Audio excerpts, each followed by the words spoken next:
Poď, ale prečo? Čo sa? Sofia, Pati, ako to bolo ale teda čo v tom sa Tesku? bojíš? Pati, čo sa bojíš? S tou kamoškou, to čo si teraz hovorila. One, v Bratislave, Áno. one, išli sme sa neboli najesť, potom som si nesla kamarky s jenom triskla a išla dole do detského chutíka, ale stretneme sa tam a ona hovorí, že áno, že... Áno, ešte tu Paťku zavolaj k nám, aby prišla.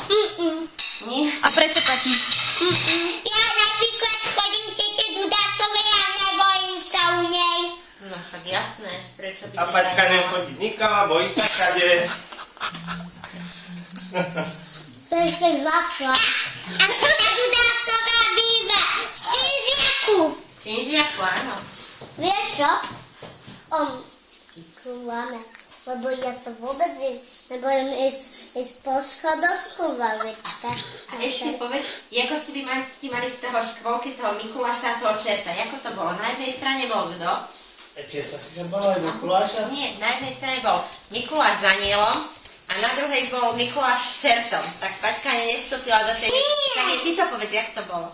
Ja som Mikuláš Sofinka, počkaj. a potom na seniel a na druhej strane bol Mikuláš bol dielca. A potom bol jeden chleb a jeden čas a No, Pati, ešte raz. Jak to bolo? Lebo Sofinka ti kričala tam. Mama, ja som zjedla celý rožok. Ty si šikulka, že si zjedla celý rožok. To budeš mať veľa? A mne je to jedno.